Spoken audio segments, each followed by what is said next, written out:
Hi, I'm Rob Vanstone, and welcome to the 107th edition of the Rider Rumblings video podcast. I can't count that high, but Mark Melnichuk, our producer, who's done such a great job for us through all 107 of these, or most of them, Austin Davis has also helped out with a few, has kept a running tally. I am very pleased today. We are very pleased today, we being Murray McCormick and yours truly, to be joined by Rolco Radio's Jamie Nye of Green Zone fame, CKOM, CJME, on every day from 2 to 6 p.m. Jamie, thank you so much for taking the time today. Yeah, no problem, guys. There are myriad topics to discuss. This being the winter, and it's always football season in Saskatchewan. I don't think it's ever not timely to discuss the Rough Riders. And one of the many reasons I thought about conscripting you for this podcast was, you've always kept a perpetual depth chart for this football team, and which I have actually saved on my screen. Anytime I'm wondering, okay, who's the candidate to play boundary cornerback, I've always got your depth chart on my screen. So I'm just interested in your perceptions of this football team. I realize it's a wide-ranging question, but Murray and I have both weighed in on this on podcasts before. What's your degree of comfortability, or perhaps lack thereof, with the Rough Riders as they're currently constituted? Well, it's a bunch of different aspects of it, and of course, with the success of a football team, you look at the quarterback and where Cody Fajardo is, and I think we've discussed it in pre-show meetings about where this team is, and you go, okay, how important is it for Jeremy O'Day, Craig Dickinson, and Cody Fajardo's to have an important season? Rob, you wrote about it on, is it win or else type attitude. And I think more so than anybody in the organization, that's where we are with Cody Fajardo. I think he has to prove this season that he's worth another extension and worth to be the franchise guy. And I think a lot of people will be watching closely. Was 2019 his one-hit wonder season and he can't get it back again? Or was 2021 the anomaly? And after, a year and a half out of football and getting back into the groove, he's going to show better in 2022. So I start there, and then you go around the offensive line. Have they improved enough? That's another one. They're going to have to prove it that they've improved with Taron Vaughn just being healthy, or Natai Rogers coming over from Ottawa. Is he an improvement on the right tackle spot, and can that interior help and improve just with another season together? I would say yes. I'm a yes. I think they will improve with some of those things on the offensive line. Receiving core is pretty well set outside of how long it takes Kyran Moore to get back. The run game is really interesting with Jamal Morrow. So offensively, there are some big question marks that need to be answered. And on the defensive side, again, the defensive line, especially the interior, with some notable names leaving, but man, Garrett Marino was having a Rookie of the Year type campaign, so I think he can jump in as a regular starter. And Anthony Lanier showed talent. They're deep at defensive back. And then there's some young guys in the secondary who are going to have to step up and fill holes of Luchez Purifoy and Ed Gainey. So most definitely there are way more question marks going into this season hosting a Grey Cup than there was in 2013. But Jeremy O'Day, one thing I look at is he was there in 2013, but he was also there in 2014. He was also there in 2015, and how quickly that deck of cards crumbled by having a one-and-done plan rather than sustained success plan. And that has been the modus operandi of this group, is sustained success, being in West Finals, and giving yourself a chance every single year. And Jeremy O'Day clearly has shown he's not going to sell the farm to win now. Because he's got a Grey Cup to win next year and a Grey Cup to win a year after that, et cetera, et cetera. Mur?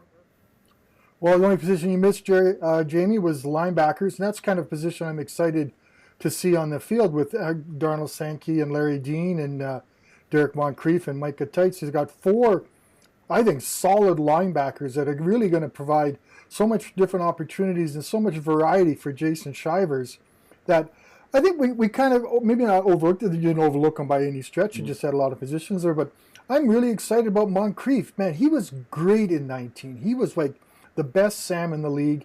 And the fact that he's back there as the defense is going to, I think, is going to be so much better.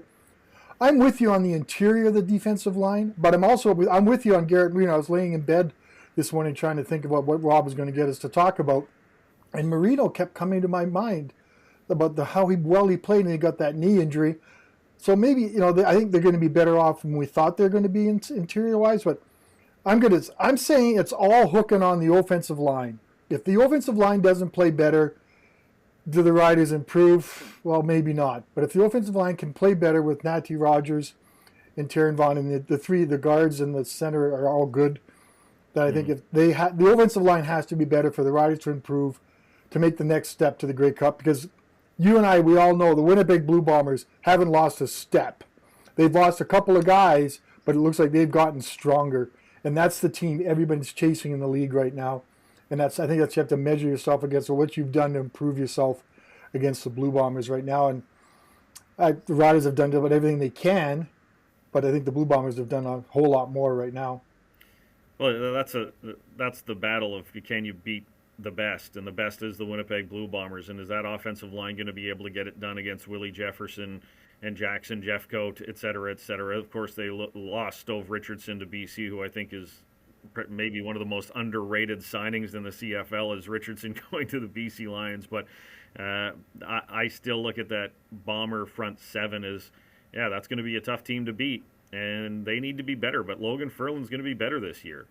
He was a raw rookie out of junior, and look at the growth Dan Clark showed from year to year after being a starter. So, and then Matlin Riley he was unfortunate with the injuries and things like that, but he's a first-round pick, so they're high on Matlin Riley as well. So I think there's some improvement there, and maybe a little bit more competitive training camp, especially at the tackle spots, because they were getting injured and guys were quitting, and it was just a tough place to be in. So I believe they will improve. Will they improve enough to be able to beat the Winnipeg Blue Bombers?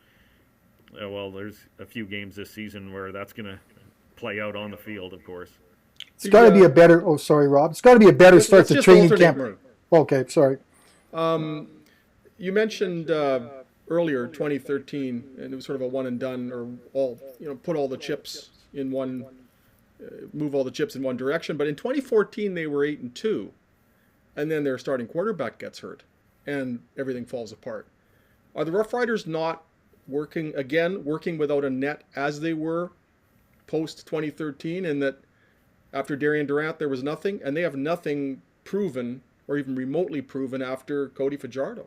Well, we know they're high on Mason Fine. They were high coming into training camp, and I think that was a quick decision to make him the backup over Isaac Harker after that game in Hamilton. So I think that they're banking on, and this is what good general managers do, is they bank on their scouting staff. They bank on what Paul Jones is doing, and you have to. That's how John Huffnagel and John Murphy built those teams in Calgary over the years, and Huffnagel continues to do it. It's having faith in yourself that we can find the next talent, because you can't pay every starter $150,000, because if all those starters are making good starter money, well, then you got no money for anywhere else depth-wise. And they were so right up against it in 2013.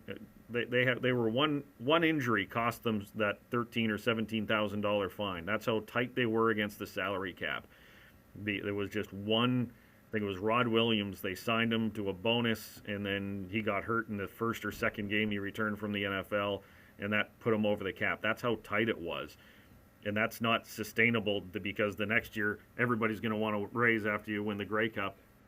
And then what are you going to do? So Jeremy O'Day is being patient. He is being very thoughtful, and he's not putting all the chips in. Of course, he says he's putting all the chips in all the time, but I mean, like, he's not going to go and push this team to a point where they're, oh no, we're $50,000, $60,000 over the cap because of a few injuries. He's not going to put that team in that predicament. So I'm very interested in how Jeremy O'Day pulls this off. And is he the next John Huffnagel? Is he the next Kyle Walters, who can keep some things sustainable, have their system in place, and just keep rolling and build a culture that guys want to re-sign in Saskatchewan? So this season's going to tell me a lot about Jeremy O'Day and what he is as not only a general manager for the next few years, but like a general manager like we've seen from Huff in Calgary, who's been there since 2008. Like this is his 15th season in Calgary. That is almost unheard of in the Canadian Football League. I also think training camp has got to go better than the way it started last year, and even before it started. And you think about it, we kind of forget about those four guys that got hurt a little bit: Larry Dean, Freddie Bishop III, Nelson Macombo, and Jonathan Coley. Cole. How well, what they could have meant to this team, to special teams, to Lacombo, and they're going to be supposedly back and being healthy, supposedly. So, I think if they can avoid a catastrophe that happened on that Thursday before training camp opened, I think they'll be a little better shape too by that. But we all remember what that day was like. How many torn Achilles? 6 torn Achilles on them last year? That's an incredible number. I think that's enough for for many, many, many more seasons. So if they can avoid those type of injuries, I think they can also be better too. And you look at the depth all of a sudden, they're thinking of putting Dion Lacey at defensive end. And when you talked about Darnell Sankey, I was thinking, could he line up at defensive end, or a 3-4 rush linebacker type, to put those 4 linebackers out there if Larry Dean comes in and he's completely healthy and we see an interesting rotation? Because AC Leonard is just an athlete who gets after the quarterback, and Darnell Sankey is similar to that. So I'm curious what they do there, or maybe it's Dante, or maybe it's Moncrief or something like that, Derek Moncrief. So I'm interested on how things work out, on how they shuffle those guys around. But Nelson Lacombo is a guy I'm excited to see. He was a superstar at the University of Saskatchewan with the Huskies in defense, and he is similar to Mike Edem, where he seems like he can be the utility knife who you can put him at Sam, you can put him at half, you can put him at safety, and they can rotate some of those guys around. So, and Godfrey Onyeka, they're starting to build some good Canadian depth in those positions, which is vital, we all know, to win a Grey Cup. And we have another draft coming up to see where they go. So with those little things, and of course these guys are going to be, I think, a little closer to ready football shape, so to speak, where you're not seeing popped Achilles on the first day of training for the Rough Riders. So I think that is one of those you'll never see it again, like all the broken legs. And what year was that? 2008 or something like that. It was just ridiculous, and we knew that's never going to happen again. The Randy Ambrosie is on his road trip next week or soon. Stops in Regina on the evening of March 17th from 7 to 8:30 at the Harvard 620 Lounge at Mosaic. Obviously, there's going to be a lot of fanfare around that, but generally it's been a pretty quiet off-season for the Canadian Football League outside of Edmonton, where it seems like the Elks are very proactive, and you've dealt with that on your show with the new CEO. Have we seen this new business plan, this new marketing zest that I think during the pandemic period we were led to believe was going to be part of a revitalized CFL? To me, it just seems like it's the same old deal. Yeah, that's. I feel we're sold a bill of goods every year at the State of the League address by the commissioner about all the forward thinking that's going on, and then when rubber meets the road, it's the same old, except for what we're seeing from Victor Cui right now with the Edmonton Elks. A president and CEO we've never seen like this. A new age CEO who is up with social media, is engaging with fans, he's DMing fans, he's like, he is totally in it, and he's willing to take some heat off that too, because of that too, which is clear. So he's that new era, new energy in the Canadian Football League. And if I think we could copy and paste 9 Victor Cuis across the league in all the markets, including this one, it would have energy. It would have, that all of a sudden passion growing again. Because it can't just be, and we heard Randy Ambrosie talk about it can't just be Winnipeg and Saskatchewan and sometimes Edmonton, and then hold on for dear life everywhere else that you have a good year on the field to get the tickets. It can't be that way. And I'm feeling a little bit of a re-energized CFL, but it's not because of, a huge marketing thing, this Genius Sports deal where they're now, investors or partners and part of the pie, so to speak. They're going to get part of the pie of the CFL. We haven't seen it, and maybe we won't see it. Genius works kind of behind the radar with technology and providing information on fans and data and those types of things that the league then can use for their marketing. I hope we start to see it, but it starts to feel same old again. Where we're not gonna waste this crisis, and we're gonna we're re-energized, and here we go. And outside of Victor Cui, it's been the same, stories. It's been the same schedule. It's been the same. Here we go. It's the draft, and it's the combine. It's the global combine, and stuff like that. And there's nothing new going on. And we need to see new in the Canadian Football League, and we haven't quite seen it yet outside of a hire in Edmonton. You're not excited about the combine starting this week? Chance for all these young. No, that doesn't really generate a whole lot of excitement. I look at the names; it's just names. But I remember not too recent we had CFL week about this time, which was a blast, which was really, in fact, they only got to put it in 2 cities that they knew would be successful in too, which was really important. But they haven't really had that opportunity. We also forget, maybe there's still a pandemic going on, guys. What do you want the CFL to do in a pandemic to maybe draw people? Like, everyone keeps saying they're not doing this, they're not doing that. What should they be doing, guys? Give me an example. Have you seen any marketing? Well, that's Where's the evidence of marketing? And Randy Ambrosi starting his road trip, which I know is a thing he does, but you've been to those things are well received by fans. Like, that's Randy Ambrosi getting out. I think the Ottawa Redblacks doing the behind-the-scenes video was pretty good. I don't think the league did a strong enough job of promoting that. I think that's something that's very NFL-like, very far behind the scenes and all those type of things. And I noticed that's what I mean. Like you have this behind-the-R footage that Ottawa has, and there's no hype around it. Like, they released their second episode last week. It's at the last Saturday of every month is when they release it.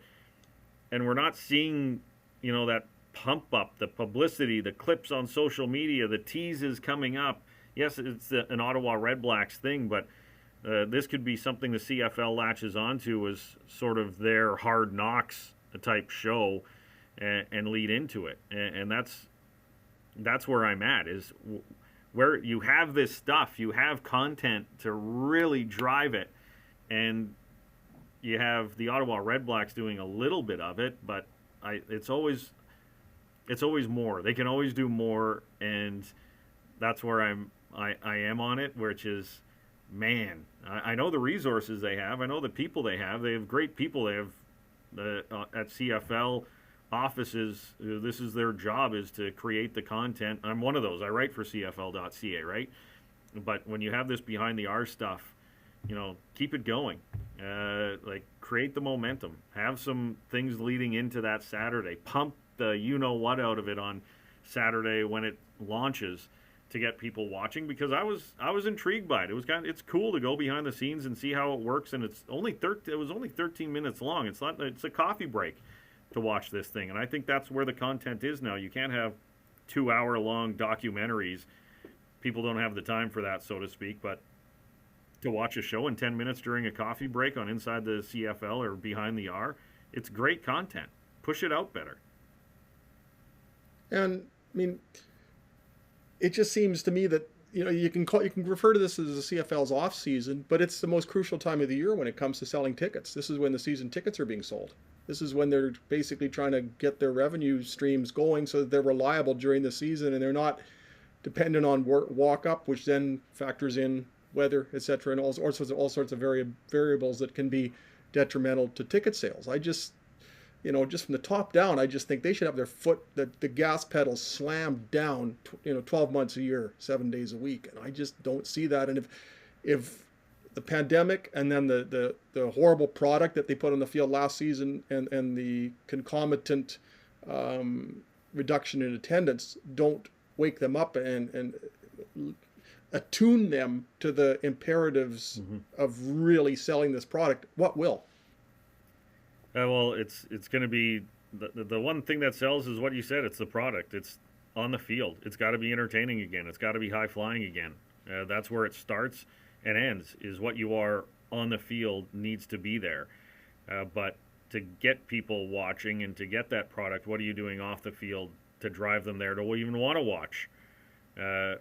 And stick around. Like, the NFL never goes away. Their calendar, it rolls through the year, and it's, the Super Bowl's over, and it rolls like a month later. They're doing the combine, and now it's the free agent or the franchise tag deadline, and then the new year starts in a couple of. So then we go into free agency right away, and then the draft. Like, it just rolls and rolls and rolls. Where the CFL goes, it went Grey Cup, and then you waited for that week before free agency, which was good. It was great stuff. But since then, Crickets.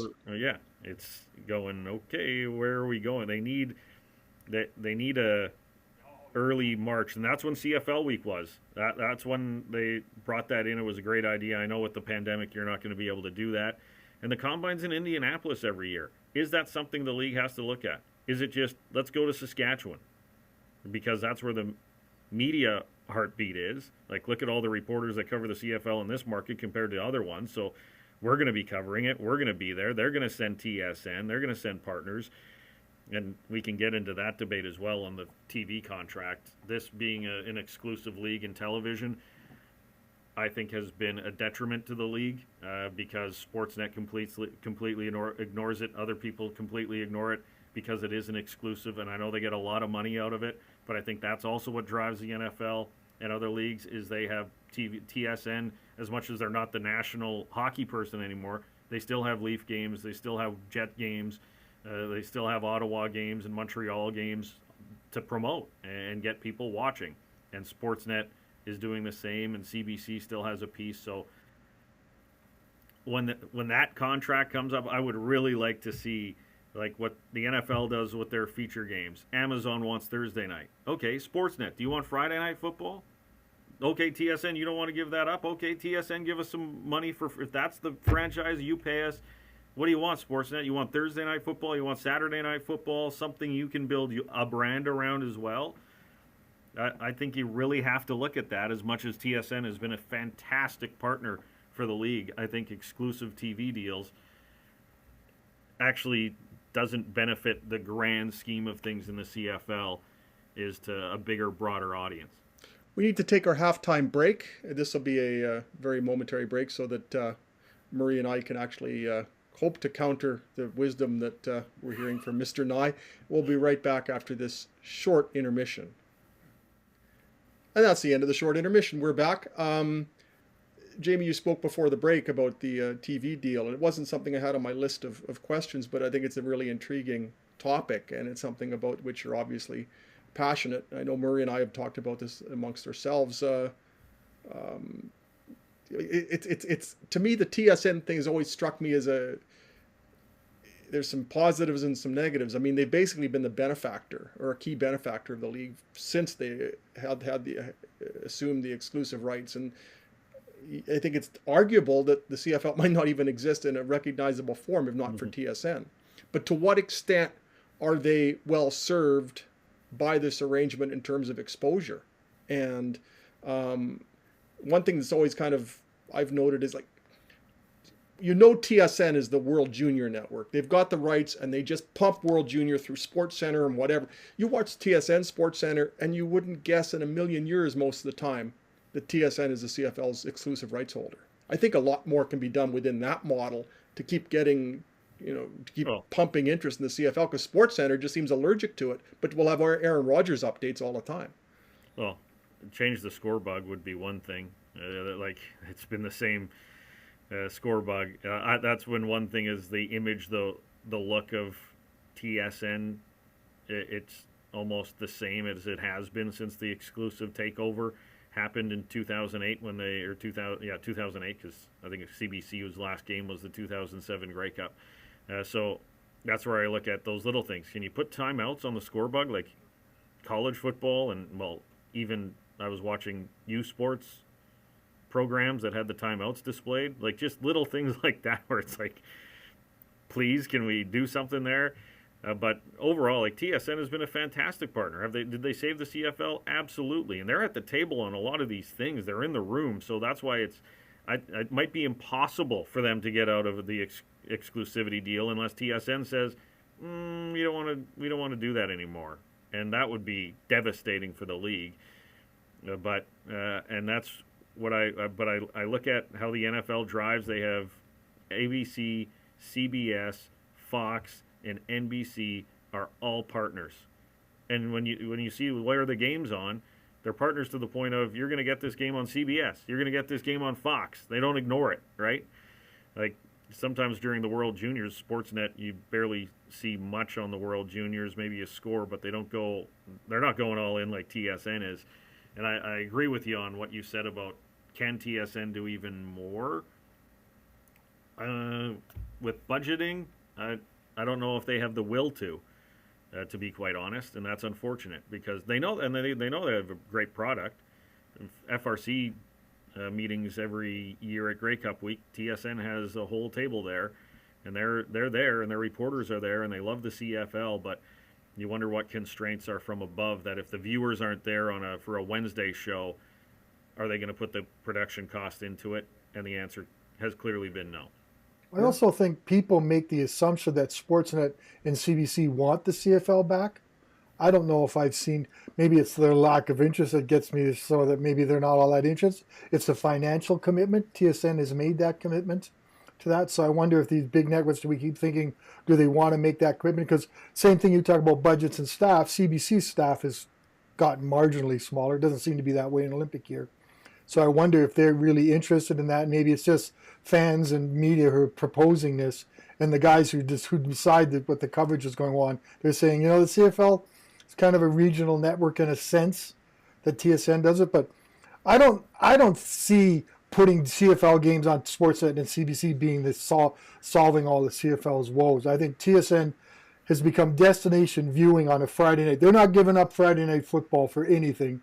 And the doubleheaders are great. And plus, when you keep comparing everything and all, if it was only 4 games a week, guys, you haven't got a whole lot of wiggle room to start spreading about games all over other networks and stuff. So I think I know I may be going against you guys. I think the idea, the exclusivity of TSN, can the game use, yes, can the scoreboard use timeouts on it? I'm trying to remember if it's the NFL or it's TSN that has the timeouts on the bottom of the scoreboard. I think it might be the NFL.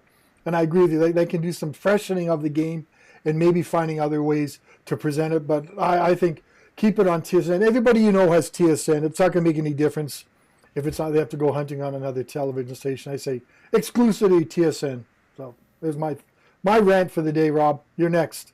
Well, I look at the people they have, and none of this is intended as a criticism of the people they have. In fact, my intent is to compliment them. But there's Dave Naylor, and there's Farhan Lalji, and there's Glenn Suter. I mean, tremendous people. I'd just like to see them use them more. Use them more during Sports Center. Have not too long from now, that's going to be NHL Trade Center, and the whole world is going to be wondering about where Chychrun goes or whatever his name is, and this is going to be huge stuff, and it's just going to be boring as can be. And the CFL's free agency day was what it's evolved into, is way more entertaining, way more interesting.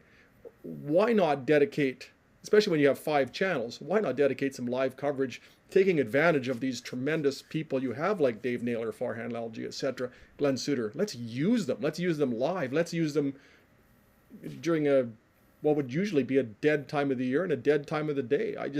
If you're the league's rights holder, I think that's that's an easy one for you. I'd love to see them just be more invested and showcase the people that they have to a greater extent. And that's what I said earlier, which is if the will's there, but they don't think the viewers are going to be, the will drops on doing that stuff. And we've seen them try to do some streaming things, and they've decided, okay, free agent day in the CFL and a random Tuesday in February ain't lighting people up to go to a channel on TSN to watch a show. But is it a rap show at 5 o'clock at night? The 5 to 6, an hour long. He went there. What are you seeing? Interviews with Cody Fajardo, whatever. Whoever signs with anybody.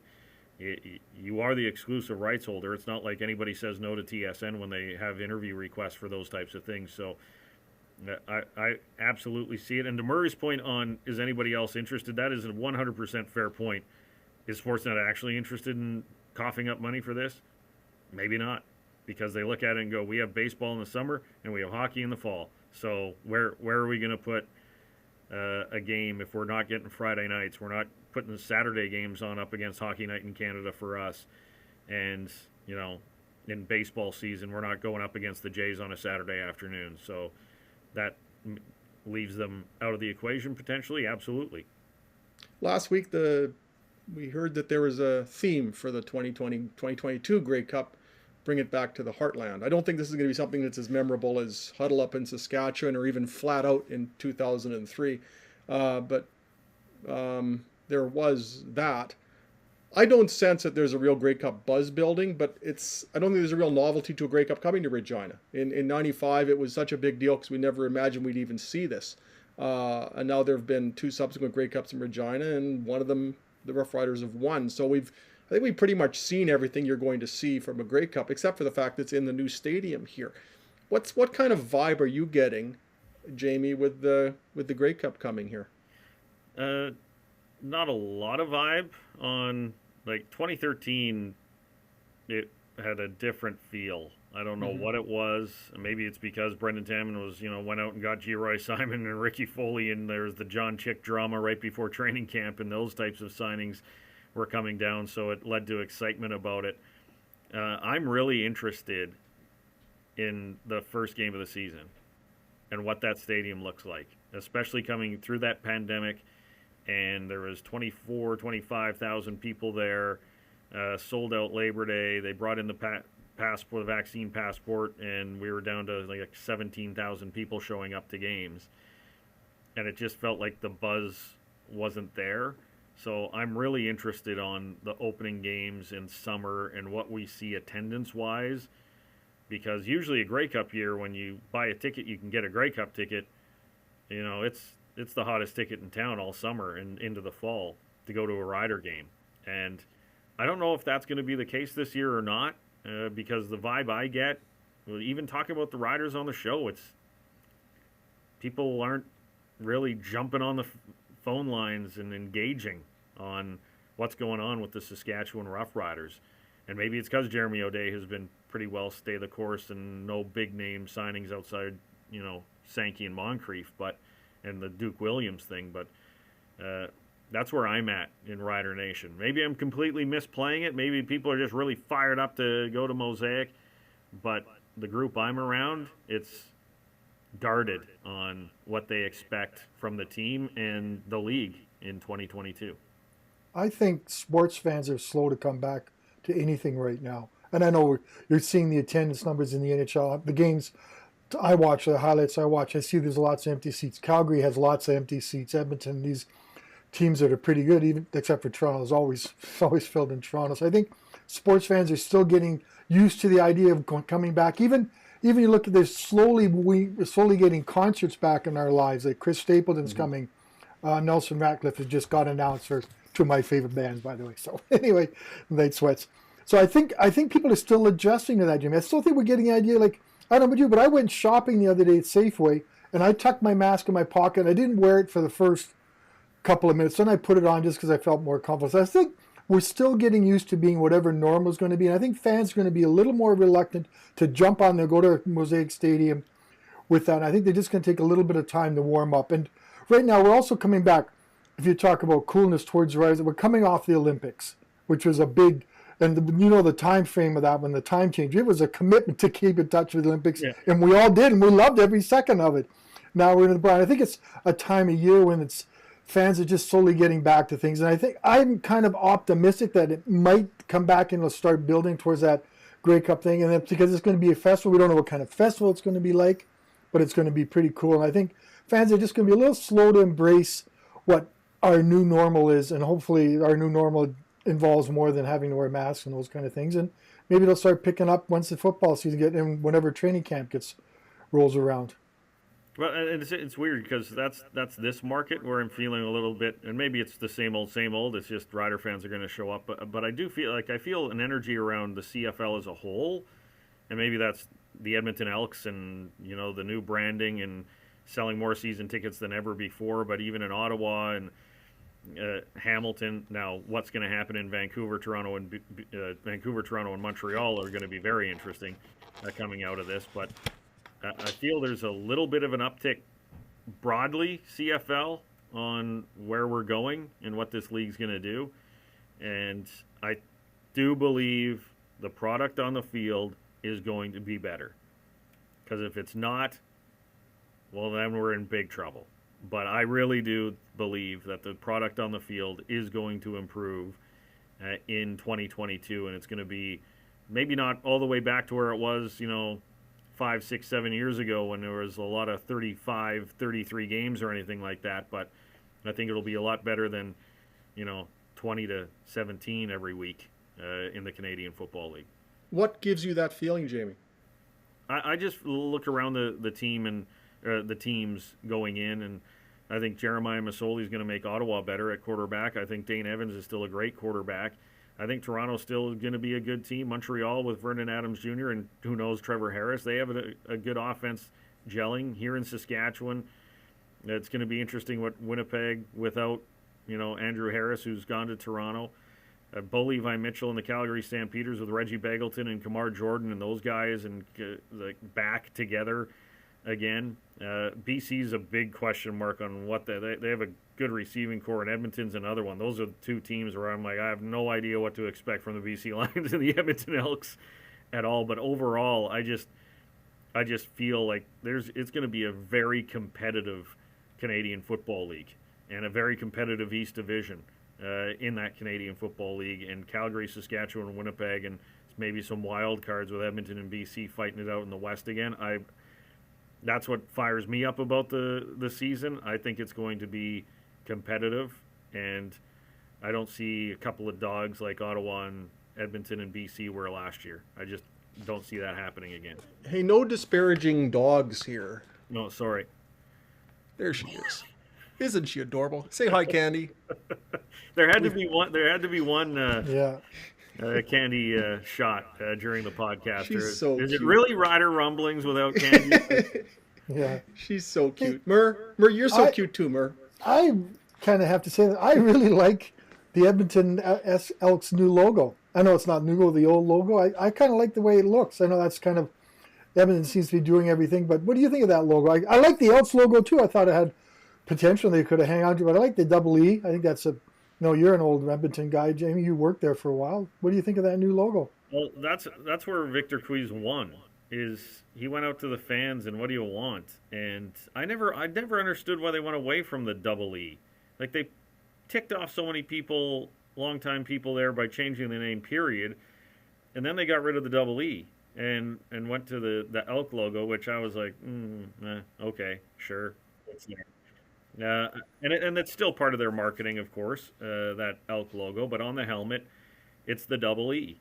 And it's maybe the most recognizable logo when you talk about CFL heritage brand logos. Like that double E means the evil empire. It means, the Edmonton football team and domination and all those Grey Cups and Warren Moon and everything else. And that's important. That would be like the Toronto Maple Leafs going, we're going to get rid of the Leaf. Like, what? No, we're not playing. We're just going to put Toronto on the front of our jersey and not play with the Leaf anymore. Like, no, it's such an iconic brand. It would be like Saskatchewan getting rid of the S. You just don't do it. And so that's what Victor Cui, I think, heard from the fans. And I'm glad to see the double E back on the helmet. And I like how they went kind of new school with the enlarged double E, but they also went old school with the font like they used to wear back in the Warren Moon days as well. I'm just going to mention, we're talking about the Elks had to do something, guys. The way they left that franchise last year, winless at home, not even a thought when they came on. There wasn't a star on that team who could really maybe help a little bit, but they had to do something. They were as bad in position marketing-wise in that market as I've ever seen the great Elks. Well, the Eskimos. Remember when the Eskimos used to dominate the CFL? I'm reading Paul Wood's books right now about the Year of the Rocket, and he goes into quite detail about the Eskimos and how dominant they were. And you remember back in those days? Like, they were the flagship franchise regardless of what happened. And last year there was Ottawa and Edmonton kind of neck and neck for two irrelevant franchises. I think part of the things they had to go out and get Chris Jones. They had to do it, and Chris Jones is doing all the things he's done here, from signing Duron Carter till, if you look on Edmonton's website, there's how many, 5 or 6 or 7 free agent camps that he's renowned for conducting, charging guys $100 to come try out. We can get our colleague Daryl Davis to talk about that. He always liked that one, the free agent camps. But I think Edmonton had to do something, and maybe that's kind of overlooked a little bit right now, as they were in such a bad position that they had to make some changes there, Oh, which is good for them. that entire franchise was broken. Brock Sunderland, he ticked off a lot of people. Chris Preston, who was the CEO and president, who he was running indoor football leagues in Arizona. He was an American. When they hired him, I went, "What? There's so many great Edmonton business people who are connected to that franchise, and you went with a guy from Arizona to run this iconic franchise? Like, what do you know?" With the Saskatchewan Roughriders, how would Rider fans feel if it's like, oh, our new CEO and president is some dude who ran an indoor football league in Florida, and he's going to come and talk to us about tradition? Like, no, that's not how organizations work. So, especially in the Canadian Football League, especially with a community-owned team in Edmonton. They blew it up, and Victor Cui's a great start, and I'm so interested in what Chris Jones is going to do. Like, we lived it for 3 years, and it was fun every day. There was something going on every day, and I can't wait to see what happens with the Edmonton Elks under the direction of Chris Jones. Well, he's already said some things about Cody Fajardo that are certain to be revisited early in the season when the Riders play the Elks. How much of do you think that will do just to fuel that rivalry again and create interest? As much as there seems to be an effort to downplay it, that's basic marketing. Oh, yeah, and we'll see how it's played up. We'll ask Cody about it going into that week for sure. Maybe Jason Moss. Chris Jones will duck and dodge because he was backing up Stephen McAdoo on what he was, but he pretty much said Cody Fajardo can't throw the football in the Canadian Football League after he was one of the best deep passers in 2019 and led the league in passing that season. So it's going to ramp it up, and we need more of that. Mm-hmm. We need a ton more of that in the Canadian Football League, and it doesn't have to be necessarily trash talk all the time, but people willing to be open a little bit more, like open the curtain. Like what we get in the Canadian Football League is, a lot of people who are worried about saying too much. It's like, no, just be honest and have some character. That's another thing that's lacking in the CFL is character. Who's the face of the Canadian Football League? Like when we had Ricky Ray and Anthony Calvillo, and even back when it was, Doug Flutie, Gizmo was a household name, Pinball. Like, who's the guy in the Canadian Football League who people would know and see on the street? I can't name one who would have that type of personality that people just know and go to. Maybe it was Mike Riley, Bo Levi Mitchell, potentially, but I don't see that right now, and that's a big problem in the Canadian Football League is brand identity and star identity, and I don't know if there's much of either across Canada. Is that part? Just Murray, one final question, and then we'll wrap up. Murray, you have the last one, and then Jamie will give you the floor to talk about whatever you'd like to discuss, and also give people an idea of where they can find you. Oh no, the pressure. What am I going to say? I had something really exciting to say. Last year we also maybe got in the way of promoting the CFL, like marketing stars, as we're all stuck on Zoom calls. And there was a lack of the one-to-one sort of relationships you could start forming with players, and maybe seeing a guy like, I'm trying to think of Jonathan Woodward, who had a great personality.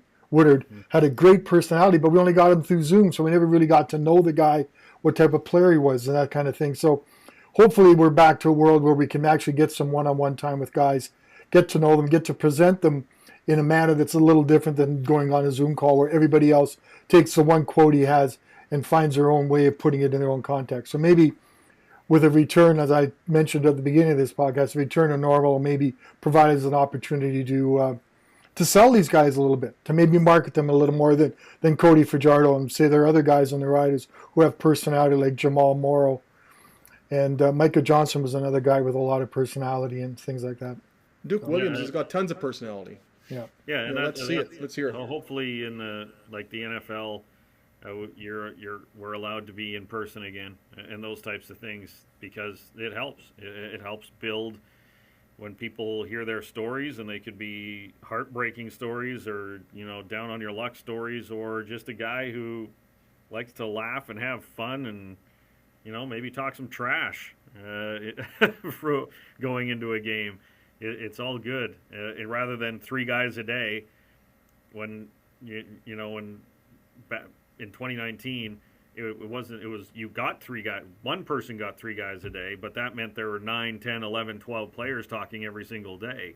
And there's so many stories and so many things that come out of that, rather than just 3 guys and the coach total in one day. So hopefully those protocols end and the fans get to see a little bit more of and they're great guys. There's a lot of great guys in the Canadian Football League that you can be fans of.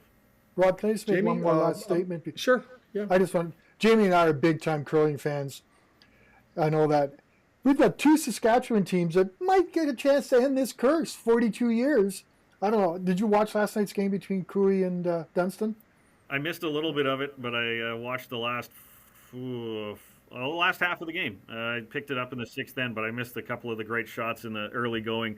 But that win was a statement win by Matt Dunstone against Kevin Cooey in Alberta, in Lethbridge, in front of the fans. There's even a little chirping back and forth, Murr. So they were having some fun, but Matt Dunstone's rink's doing well. Colton Flash made one major mistake yesterday, which led to the loss to Botcher, but he's got a chance, and hopefully we see it. But, yeah, it's going to be an interesting weekend of curling.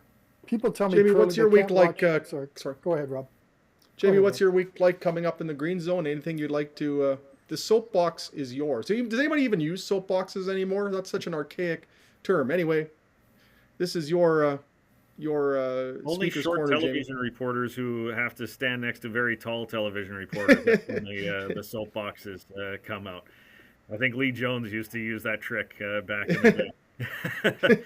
On the green zone this week, it's going to be it's a lot of keeping up with the Major League Baseball negotiations, and Aaron Rodgers just signed a monster contract to stay in Green Bay. So, oh, did he? My Bronco dream is destroyed. Yeah. No. Oh, sorry, Rob. Yeah. Good thing I'm not a Calvin Ridley fan, too. Yes. Sorry, go ahead. I'm crushed. Sorry. I hope you didn't bet on Aaron Rodgers. I lost $1,500. Yeah, going to Denver. A lot about the Canadian Football League. We had Danny Austin on the show this week, and we talked about what, with Major League Baseball. I'm watching this CFL-PA negotiation, and Randy's going on a road trip, so clearly nothing urgent on that front. But I just don't want to do this again where we're sitting at training camp. Murray, we were out for dinner when they had that CBA go down at training camp. You were waiting for me to finish my supper when that news broke. And you, Joel, and I had to rush out the door to go cover a new CBA in the middle of training camp. I don't want that again. I want a deal done early May rather than right when training camps are going on, but that's probably where we're going. So that's one thing that Randy's going to have to talk to when he's in Saskatchewan and around. Like, when's the deal coming down? And also, what's this Genius Sports thing again you were talking about, Grey Cup? What this new partner that you held in such high regard? We'd really like to see some of that pay off. This is the part that's very humbling. I have to read something in the company of a broadcaster, knowing that I can't possibly do this as professionally and eloquently as Jamie does. I'm going to get the popcorn here, Rob. You go ahead.